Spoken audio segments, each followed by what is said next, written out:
C'est devenu une tradition, la montée des couleurs à la primature dans les administrations publiques au Burkina Faso. Et à chaque montée de couleurs, le Premier ministre, M. Kelem Apollinaire de Tambela, ne manque pas d'occasion pour donner des éléments nouveaux sur la marche de la nation.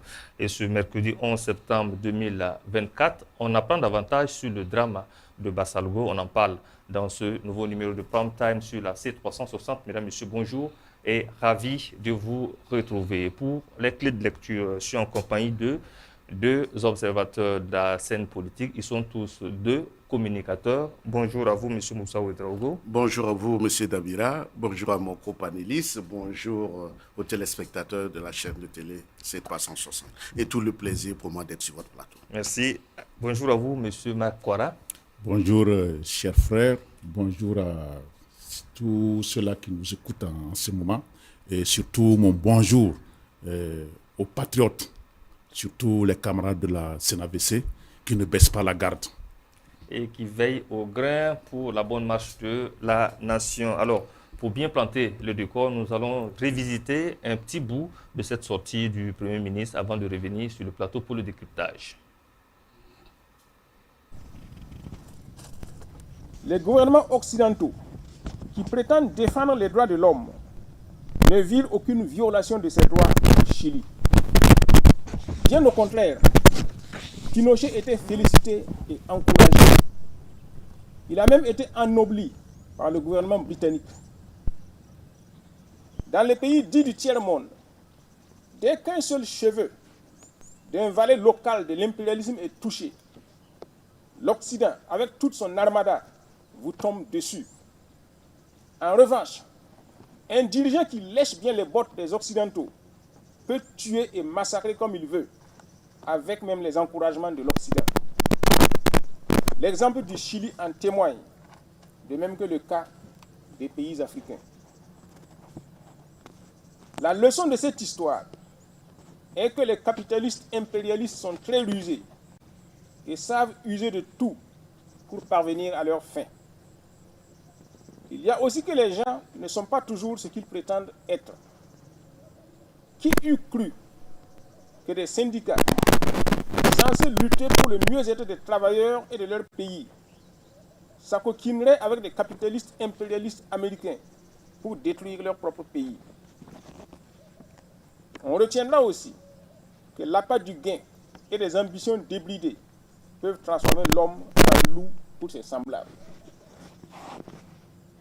Il nous faut donc beaucoup de discernement dans le comportement et dans le jugement pour ne pas nous laisser embarquer dans des aventures sans issue par des gens sans foi ni loi qui portent des vêtements d'emprunt pour mieux tromper.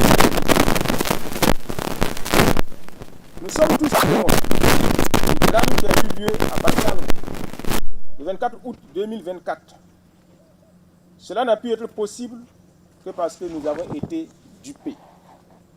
Le chef de l'État a donné les instructions nécessaires pour la protection des populations dans les cas de mobilisation collective, comme c'était le cas.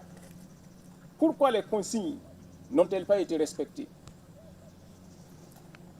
Regardons chaque fois autour de nous avec discernement, en nous posant les bonnes questions.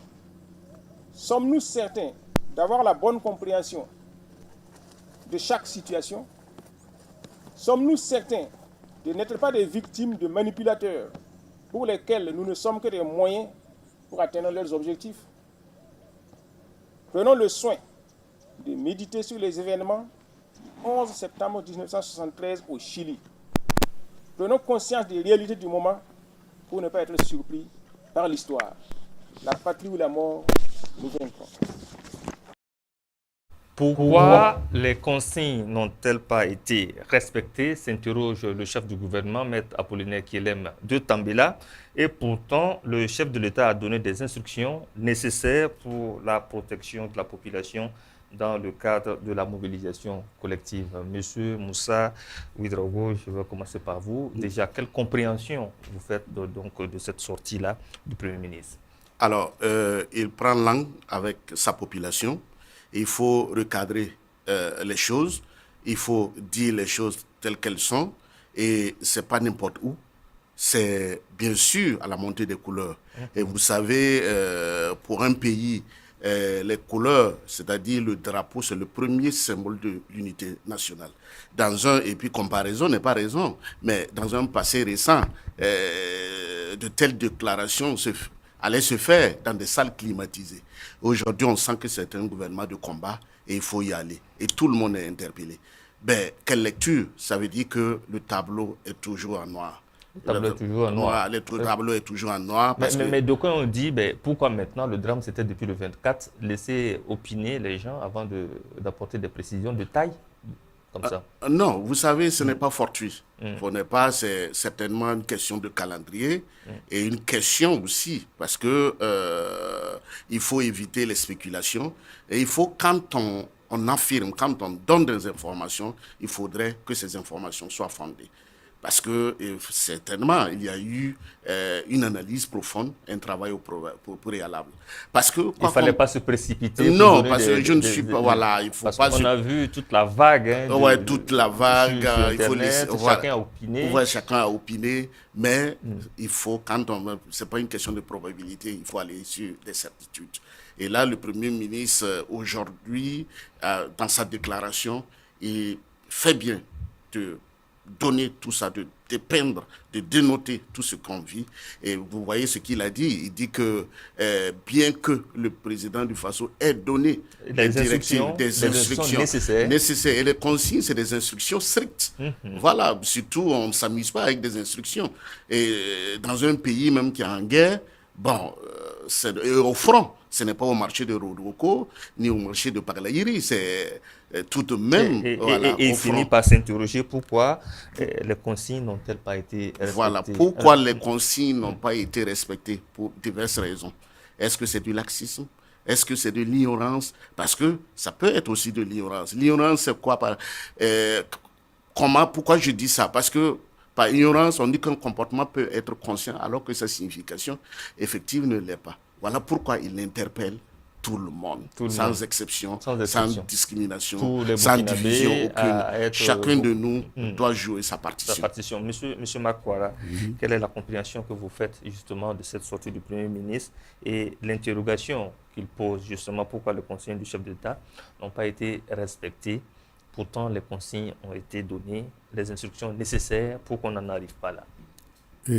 Merci, chers camarades, et merci à ceux qui nous suivent sur la C360. Et je ne fais que réécouter le discours du Premier ministre. Même ce matin, avant de venir ici, je l'ai écouté 2 fois. C'est plein de sens. Avec beaucoup d'intérêt. Beaucoup d'intérêt. Et avant tout propos, moi, j'aimerais attirer l'attention, surtout aux médias, médias tout confondus. Ce discours mérite qu'on le traduise dans toutes les langues nationales, même jusqu'à dans nos écoles, que ce soit comme une seconde hymne nationale. Pourquoi je dis cela? Parce qu'avant le discours du Premier ministre,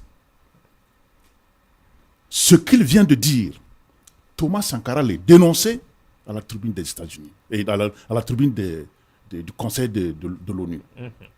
Et tout dernièrement, quand vous suivez, si vous avez suivi le capitaine Ibrahim Traoré lors de sa visite à Moscou, c'est presque la même chose. Parce que il nous interpelle. Il faudrait que je ne parle pas de nous les Africains, mais d'abord les Burkinabés fassent une analyse profonde de nos situations. De ce qui nous arrive. De ce qui nous arrive. D'abord, quand vous prenez le drame de Bachargo, moi je trouve que si les autorités ont pris un peu de temps, je ne dirais pas qu'ils ont, c'est un peu de temps, avant de réagir, parce qu'il faut cerner beaucoup de choses. Il faut d'abord comprendre qu'est-ce qui s'est passé. Il a assez bien dit, il y a eu des consignes qui n'ont pas été respectées. Pourquoi? Pourquoi ça n'a pas été respecté? Est-ce que, au-delà de ça, chaque chose, peut-être que derrière ceux-là qui ont reçu les consignes, ils avaient d'autres idées. Donc, moi, je trouve que, parlant de l'histoire, si vous suivez, il a pris le cas de la Chili, qui nous interpelle. C'est-à-dire c'est la même situation que le Burkina vit aujourd'hui. Il a pris un cas d'histoire Un- pour que les gens comprennent Voilà. bien les enjeux. Les enjeux. Et ce qui nous manque, nous les Burkinabés, c'est de relire notre histoire. Il ne faudrait pas que les gens vont venir nous donner notre histoire. Le capitaine Ibrahim Traoré l'a dit la dernière fois au Palais des Sports. Les livres sont là. Il faut refaire le cours d'histoire pour comprendre, pour ne pas, après tout, regretter des actes. En tout cas, moi, je trouve que le Premier ministre, il nous est bien interpellé.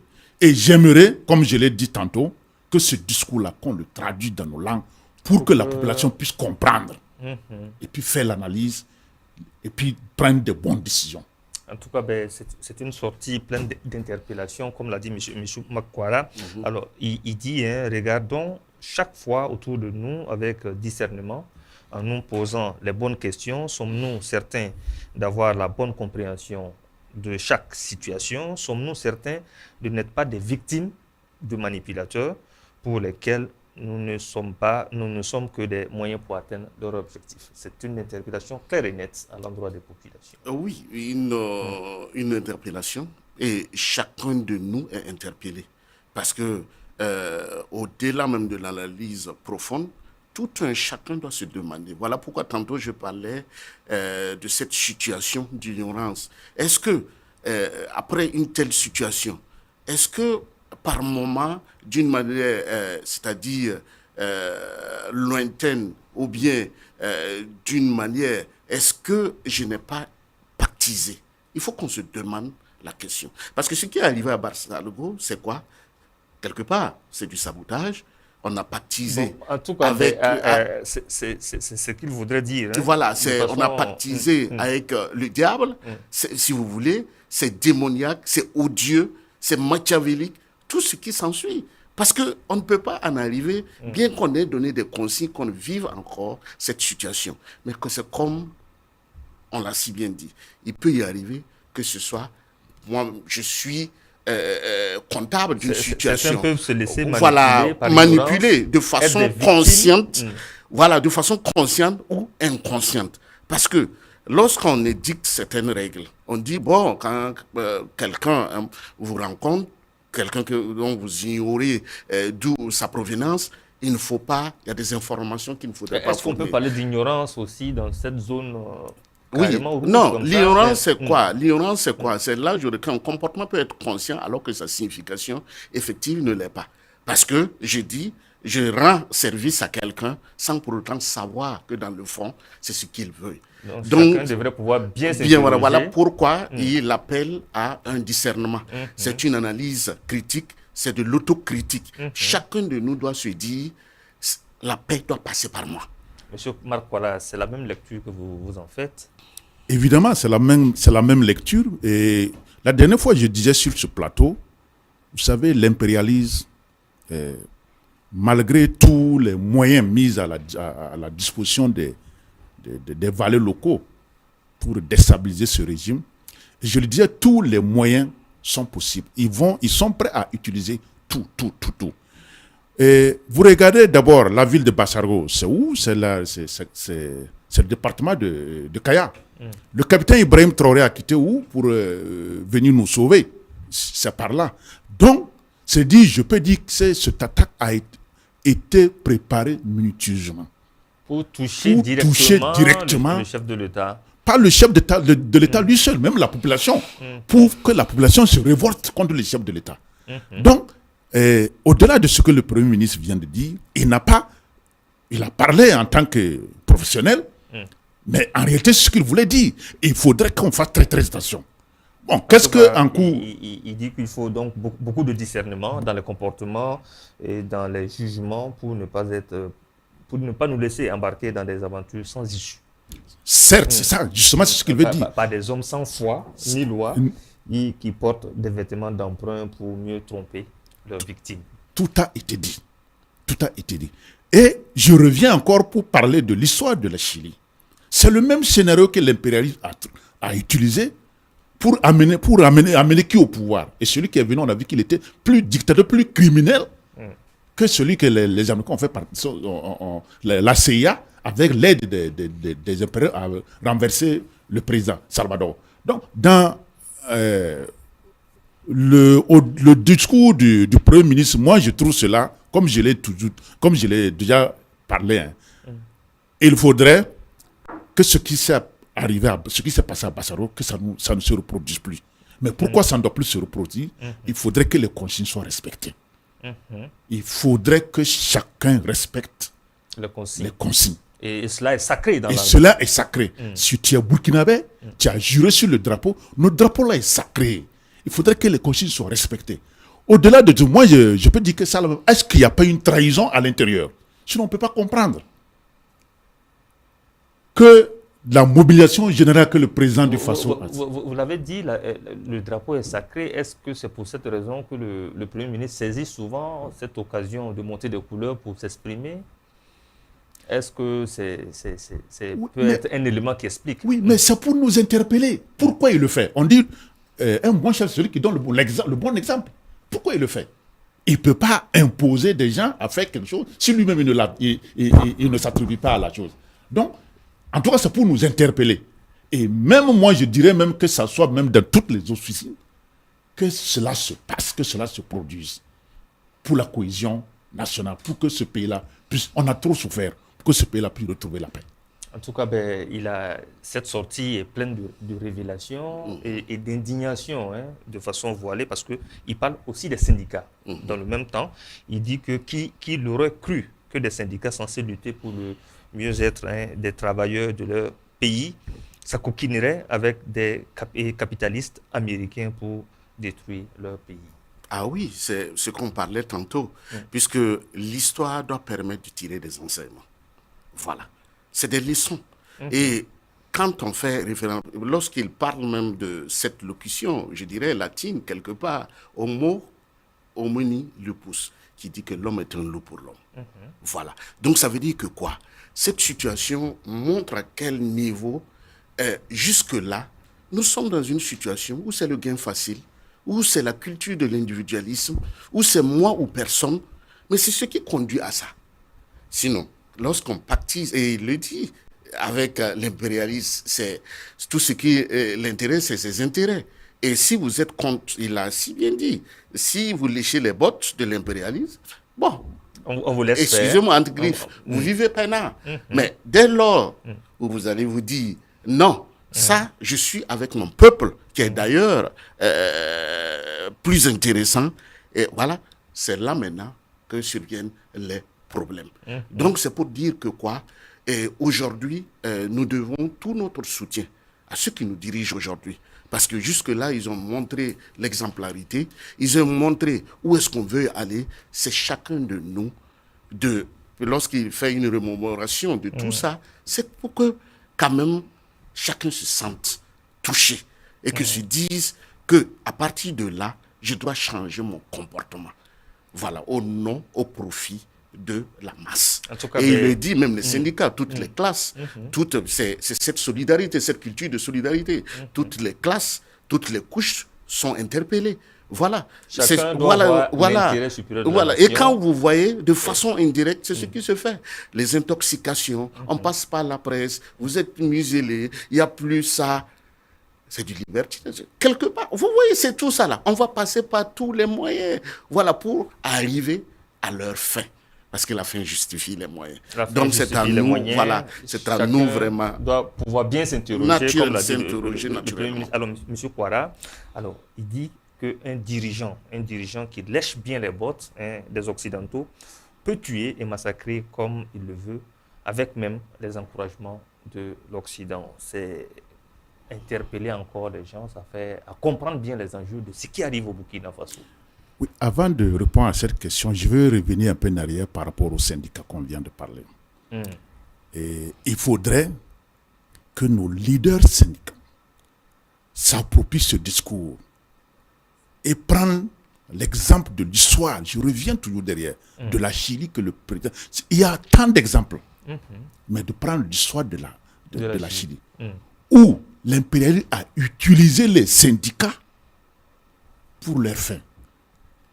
Et quand ils ont renversé le président, Pinochet qui est arrivé, ses premières victimes étaient des syndicats. Il y a eu combien de licenciements? Donc que nos syndicats la prennent, ils n'ont qu'à faire très attention. C'est-à-dire, l'impérial ne les aime pas. Ils veulent juste les Ils manipuler. veulent juste les pour arriver manipuler à leur fin. pour pouvoir avoir ce qu'ils veulent. Et ce qu'ils cherchent, c'est quoi? Faire chuter ce régime qui est là. Qui ne sert pas leur intérêt en ce moment. Qui ne sert pas leurs intérêts. Voilà, il a parlé des dirigeants qui sont des lèche-bottes de l'impérialisme. Oui, et il a pris un exemple. Sous nos cieux, on voit des présidents qui ont été élus à 80-90% de la population. Mais en réalité, sur le terrain, ce n'est pas ça. Moi, je prends un exemple le cas du Burkina Faso. Ibrahim Traoré n'a pas été élu. Mais regardez cette popularité, regardez cette mobilisation. Presque 95% de la population est derrière lui, sans passer par les votes. Alors que l'impérialiste, c'est pas ce qu'il veut. L'impérialiste veut toujours celui qui est là pour les servir. Pas pour servir sa population. Ils sont contre ceux-là qui sont là pour servir sa population. Et j'ai toujours, vous reprenez par exemple, même à côté de nous, le président Laurent Gbagbo qu'on a dit qu'il n'a pas été élu, et celui qui a été élu. Vous prenez l'exemple. Gbagbo, lui, il a dit quoi? Donc, en réalité, les syndicats n'ont qu'à, nos syndicats, les syndicats du Burkina Faso là, ils n'ont qu'à s'asseoir et réfléchir 1000 fois avant de pouvoir prendre des décisions. Parce que, à la longue, ils vont dire que si je savais. Alors que si je savais, ça c'est le dernier mot du français. Voilà. Et pour conclure sur ce sujet, je dirais que le Burkina Faso, comme la dernière fois je l'ai dit, nous sommes à un point B pour arriver au point C, qui est la victoire finale. Confortable, rase. Et que toute la population, quelles qu'en soient les activités que tu mènes, on essaie d'aider cette transition-là pour la victoire totale, pour libérer notre pays. Et le reste là, on fera la bagarre maintenant entre nous. L'essentiel qu'on puisse chercher tous ces délinquants hors de notre territoire, et même les valets locaux, nous on n'a plus besoin d'eux ici, ceux qui sont ailleurs, et entre nous on va s'asseoir et puis écrire notre propre histoire, pour ne pas après tout quand quelqu'un va venir écrire l'histoire pour nous. Est-ce qu'on se comprend là-dessus? Donc, le discours du Premier ministre interpelle dans toutes les couches sociales, y compris vous-même la presse. Parce que vous devrez, comme je l'ai dit, vous devrez être les porte-flambeaux et les relais de ce discours du Premier ministre. Moi, je trouve que, je le suis souvent, hein, mais pour l'une des premières fois, le Premier ministre a dit... Notre rôle, c'est de susciter le débat, oui, de porter donc des analyses critiques à ce que les gouvernants font, parce que c'est aussi ça notre participation. Et il y a des communicateurs qui font de la communication. Nous, on traite l'information. Vous savez, je vais vous dire quelque chose. Sur ce plateau, ce que vous dites, dans 10 ans, la population a ça dans la tête. Mais un politicien, après son discours, c'est fini. C'est pour dire qu'en réalité, moi, j'ai toujours dit, l'écrit ou la parole d'un journaliste est plus important pour la population, puisque ce que le politicien vient de dire. Parce qu'un politicien, quand son discours là, quand il finit, c'est fini. Une fois, j'ai posé une question à quelqu'un, c'est-à-dire 3 mois après la campagne présidentielle, j'ai posé une question à un militant du parti au pouvoir, s'il peut encore me dire, ça c'était en 2010, le discours de son candidat élu, qu'est-ce qu'il a eu à dire? Ce qu'il se souvenait, c'est l'animation qui s'est passée autour de la campagne. Mais l'essentiel, non, il a oublié. Monsieur Ouedraogo, oui. Ceux qui font des critiques acerbes contre ce gouvernement et contre le Premier ministre disent qu'à chaque sortie, lors de la traditionnelle montée de couleurs, c'est de pointer du doigt l'Occident, sans souvent aussi se remettre en cause. Vous pensez quoi de ces avis? Mais c'est ça je vous dis, quand il y a de la certitude, quand vous connaissez réellement le véritable problème, parce que l'Occident, comme vous l'avez si bien dit, hein, parce que pour leurs intérêts, ils sont capables, voilà, de faire tout ce qu'ils peuvent faire pour arriver à leur fin. Parce que c'est quoi? Ils vont vous utiliser. Et ce qu'il il le dit clairement. On ne sent pas... C'est ça. Il faut arriver à faire comprendre à la population ce qui arrive au pays et qui sont les acteurs. Oui, la dépérie, c'est ça. On nous trompe. Oui, les Occidentaux viennent nous dire, oui, on veut lutter parce que... Tout, on connaît, ce n'a pas été aujourd'hui. Regardez quand il prend l'exemple au niveau du Chili. Ceux qui sont à dos contre ce régime cherchent quoi? Comment est-ce que vous comprenez ces sorties-là également de ces personnes? Non, c'est ce qu'on dit. Ils veulent pas, ils seront anéantis, mais jusque-là, ils ne savent pas. Ils ne savent pas, ou bien ils se disent qu'ils vont tenir. Mais quoi qu'on puisse le dire, cet engouement, cette mobilisation tout autour de ce gouvernement dénote jusque-là que vraiment qu'ils sont sur le bon chemin. Sur le bon chemin. Et nous allons y arriver. Parce que quoi qu'on dise, et c'est pour revenir un peu, cette culture, il faut que chacun de nous cultive cette solidarité. Parce qu'on dit que la solidarité est un acte humaniste qui impose, c'est une imposition. C'est un devoir, la participation de tous à la construction d'une société de paix, d'équité, de développement durable et de justice. Donc, chacun de nous doit jouer ça. Voilà pourquoi il faut, il faut sévir, voilà, contre ces gens-là. On les met de côté et s'il y a des choses à prendre, on prend contre ces gens et qu'on va avancer parce que c'est le peuple d'abord. Et c'est ça, d'ailleurs, qu'on doit vivre. Il y a ça. Et les enseignements qui tirent, c'est quoi? Il faut sensibiliser à chaque occasion. Comme on l'a dit, voilà. la répétition est pédagogique. La répétition est tout à fait pédagogique. Alors, M. Marc Ouattara, le Premier ministre a-t-il raison de tout le temps, à chaque sortie, pointer du doigt l'impérialiste qui tirerait les ficelles? Comme on l'a dit, la répétition étant pédagogique, il faut arriver à faire comprendre au peuple burkinabé ce qu'il arrive. Mais ce que le Premier ministre a dit, c'est réel.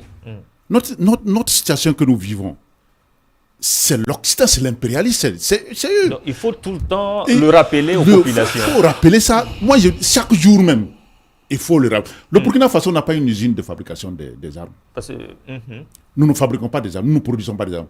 Nous achetons pour nous défendre. Et la population paie le prix fort pour ça. Mais les terroristes, ils trouvent les armes là-haut. Ce n'est pas l'Occident qui les livre. Nous, on paie officiellement, les gens voient. Mais eux, ça passe par où? Donc, ils ne les accusent pas inutilement.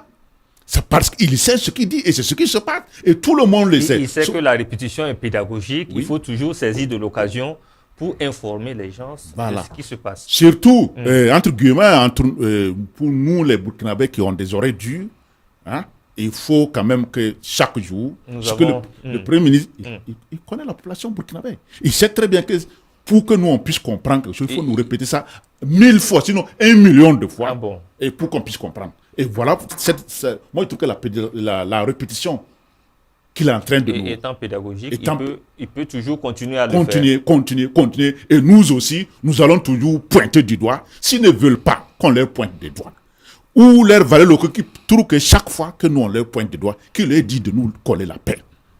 Et si nous collons la paix, nous n'allons jamais parler d'eux. Et puis, de l'autre côté,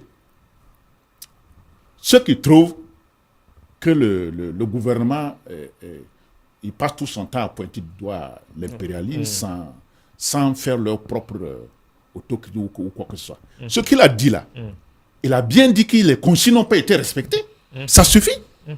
C'est pour dire qu'à quelque part chez eux... Il y a eu de la manipulation à l'intérieur. Voilà. Sinon, les consignes ont été claires pour prévenir. Voilà. Justement. Donc, à moins que, comme je l'ai dit, comme c'est l'impérialisme qui les a payés, ils sont là, ils veulent toujours, même si aujourd'hui l'Ibrahim Traoré, quel que soit ce que le pouvoir d'aujourd'hui fait là, si c'est bien, ils ne vont jamais voir toujours le bon côté. Même si 99% est bon et 1% est mauvais, c'est le 1% qu'ils vont toujours communiquer là-dessus. Sinon, les consignes, il a bien dit, si les consignes n'ont pas été respectées, il accuse leurs éléments qui n'ont pas respecté les consignes. Et qu'est-ce qu'ils veulent encore que le Premier ministre dise de plus? Il a tout dit. En tout cas, il le dit très clairement pour rejoindre un peu ce que Marc Ouattara disait tantôt. Le Premier ministre dit que dans les pays du tiers-monde, dès qu'un seul chevet d'un valet local de l'impérialiste est touché, l'Occident, avec tout son arvada, vous tombe dessus. Oui. Oui, c'est ça. Cela dénote tout ce qu'il y a l'existant. Parce que c'est quoi? Si leurs intérêts, les intérêts de ces impérialistes sont touchés, vous voyez tout ce toutes ces sanctions vont tomber. On a vu dans les pays de l'EAS tout ce qui s'est... Jusqu'à ce qu'en temps, on dit d'attaquer. Donc vous voyez ce qu'il y a. Parce que tout simplement, ils viennent exploiter, extraire. Et je vous dis encore, puisqu'on dit que l'information est très capitale pour le développement d'une nation, d'un pays. Donc, quand on informe, cela permet d'être au même, c'est-à-dire de susciter quoi qu'on dise, ce discernement dont il a tantôt parlé. Parce que quelqu'un le disait dans ce pays, un homme qui n'est pas informé est un danger public. Voilà. Donc peut-être tous ceux qui pactisent, c'est des gens qui ne sont pas informés, ils croient qu'ils sont sous-informés. D'où notre rôle crucial, voilà, aussi crucial dans cette lutte, dans cette lutte, l'éveil de conscience. Voilà, de conscience, il ne faut pas lâcher, il faut travailler beaucoup plus et informer les uns et les autres, c'est-à-dire et dicter des voies à suivre. Et naturellement, sévir. Lorsqu'on sévit, on dit il faut déchoir la nationalité, il faut aller jusqu'à, s'il y a lieu, à la peine capitale de mort. Voilà. Parce qu'on ne s'amuse pas avec la nation, on ne s'amuse pas avec la patrie. Donc, il faut sévir. Et naturellement, d'un côté, comme on l'a si bien dit, et la population, on sensibilise au fur et à mesure. Et je sais qu'avec ce gouvernement, on aura un lendemain meilleur pour le bonheur des uns et des autres. Pour le bonheur du Burkina Faso, ça sera donc le dernier mot. Merci, monsieur. Merci à vous, monsieur Dabira, communicateur, d'être passé pour justement apporter des clés de lecture sur ce sujet d'intérêt national. Merci à vous, monsieur Marc Ouattara, communicateur également, d'être passé et nous aider justement à mieux analyser cette sortie du Premier ministre lors de la traditionnelle montée de couleurs hier mercredi. Merci à vous. À vous, fidèles téléspectateurs de la C360, la télévision panafricaine, pour ne rien rater, connectez-vous, abonnez-vous à nos différentes plateformes digitales, Facebook, YouTube et TikTok. Et quant à moi, je vous donne rendez-vous demain pour un nouveau et dernier numéro de Prime Time de la semaine. À très vite.